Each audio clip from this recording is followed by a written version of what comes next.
Slonita here. You thought I was gone, but I am not. I have been working in the secret caverns. The operation is complete. Tronwell has made the successful purchase of Tronbet. Yes. So, everyone with Tronbet anti-coin, you get 1 bazillion win coin. And we start dice, we mine 10 trillion. And then you make no money. So, and then we list on Binance at 80% reduction of price. And you lose. Sorry.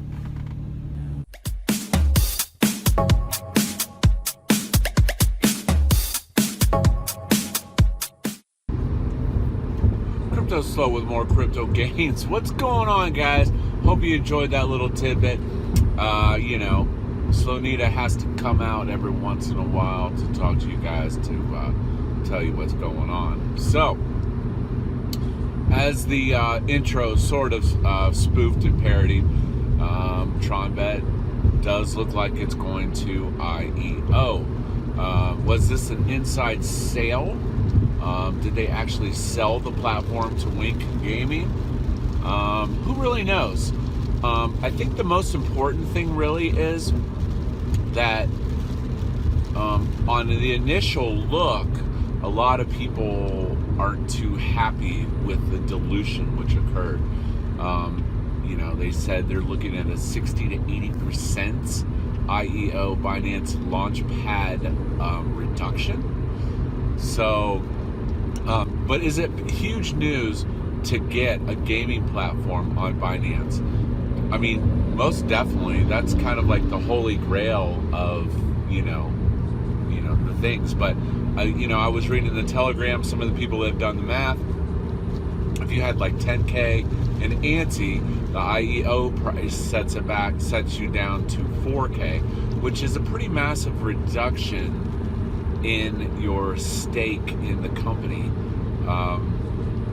So I understand what they're doing. They lowered the price because if they set the price too high, it's not going to go up. So I would expect, it's probable, in my opinion, that once it IEOs, that it could get back to the price at least that it was before. But we'll have to wait and see. Does it seem like it's in the best interest of all the ANTE holders long term? I mean, yes and no. I guess if you see the bigger picture, it looks like you're expanding the platform massively to a whole bunch of people, which could bring new gamblers to the DApp space, versus the short term, on the surface, the value added, it looks like you've lost some equity in this dilution through this, this whole purported way. And the funny thing about this is, and obviously crypto's not regulated, and I'm not accusing anybody, but if you think about it, the people that had their ANTE unfrozen right before the announcement doubled their money, and then they could mine dice, or they could get in on the Binance Launchpad at a 60 to 80% reduction of what the current price is. So basically, they made like 4 or 5x if they knew any information about this. So I would keep an eye on that because inside trading is, I'm not allocating to anybody, but that's like jail time. So let's just hope. I think it would have been in the best interest of Tronbet's team that nobody on the team was selling large blocks of their ANTE. Otherwise, they could be investigated. It just all depends. I mean, if you have a whale that had $100,000 worth of ANTE and now it's worth $40,000, he's probably going to be pretty pissed off. He might be calling his lawyer. So, and the blockchain doesn't lie. I mean, There were definitely, I've seen Tronscan transactions of people dumping 50K ante while everyone else's ante was frozen. And that's, in this whole debacle, that's the one thing. I only wish good things for Tronbet, because I don't think hating on another platform, I'm just telling you the facts and giving you the facts on both sides. There's been a lot of competitive hate lately in the DApp space, and people just need to get over it, support other platforms. If they're legit, wish them luck and enjoy the ride, because, legit things only perpetuate crypto further. So, but yeah, there were some big trades. Oh, so the one thing I had the most problem with this whole Tron trade thing is I didn't have a lot of ante, but my ante was frozen in a contract. Contracts are supposed to be on the blockchain, and my ante terms of freezing my ante were 24 hours. You cannot change the terms of the contract. So basically, ante mooned, and everyone was stuck because they changed the freeze to 10 days, which was just, in my opinion, was super duper unfair on their part to do that to the community. Because who wouldn't have loved to double their money with ante when ante went to 40? I mean, I would have sold in a second. Now I've got a bazillion win tokens from the little ante I had.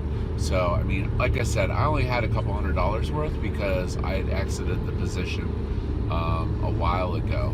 But I just don't think they should have done that and changed the terms of the people's frozen coins, because you're basically violating the contract. And that shows you also that really wasn't a contract. That was just a bullshit lock that they can change anytime they want. I was in the Telegram, and people were posting anonymous polls. Do you trust the admins? Do you trust? I was like, what kind of crap is that? Do you trust these people? I mean, obviously they made a shit ton of money, like a lot of money. I mean, if they sold a couple 100K ante at double the price at all-time high, boom, huge gains. Then you roll that into the Binance Launchpad at the 60% reduction, boom, mega gains. Yeah, they're just stacking gains on gains on gains. And, you just have to realize there are people left holding the bag. And, yeah, I don't know. But, in secondary news, the DICE mining got underway, and it was insanity last night. There was like 52 million in the div pool, but still nowhere near close to the 888 record. I think that was 250, 280 million in one div period. I mean, it's 48 hours, but still it would have been 120, 150 million. So people definitely have interest in mining DICE, even though there's like a billion coins. I think the dilution is going to be massive, because you're going to need gigantic div pots to support that many coins. It's literally kind of almost like Tron WoW in the number of coins. So if you're a whale, I mean, you're going to have your miner running 24 hours a day to keep up with, with these. I don't know. It's, yeah. I mined a little bit just to test it out and see. I definitely could tell they had the house edge turned down. There's a lot of other people reporting huge win streaks and stuff. And honestly, I mined for a couple hours last night just to test it, and my balance didn't even move. So that was odd. and you know, I mined like 500, and I was able to maintain balance. So yeah, their edge is definitely turned down. So, you know, again, best of luck to them. You may have a couple crazies, whales though, that, I mean, I guess if you see the bigger picture in hopes that it's going to moon on the Launchpad, then, you know, best of luck to you. I would actually probably get in on the Launchpad if I could, versus wanting to be an ANTE long-term holder, because now you have the conversion and the dilution. So I don't know. Yeah. But anyways, we will keep updated on this situation as it goes along. And as always, I think the Binance Launchpad is locked out to America, and, you know, U.S. people. So, yeah. But anyways, in other news, exciting news, you know, Bankroll Network, staking, hopefully is launching today. We'll have an update on that, which is totally awesome. I know some of the other YouTubers and stuff are like, these other platforms have already staked and da-da-da. I mean, you know, Bank Teller, you know, he seems like he's always likes to be careful and take calculated risk, and, you know, he likes to make sure the code's tight. So, I mean, there's definitely not a problem with that. So stay tuned for info on that. And the divs on credits has just been on fire. Like, wow. All I can say is definitely it's been solid gains. And, you know, if you're new to Bankroll Network and you haven't got in, you know, do your research, watch some of the videos, understand the platform. It's a complex platform. There's like 5 or 6 things going on. And, you know, understand it a little bit before you throw TRX at it and try to play the game. So that's my advice to you. But anyways, happy Monday. Hope you guys are having a great day so far. And as always, this is Cryptoslo. If you're not talking games.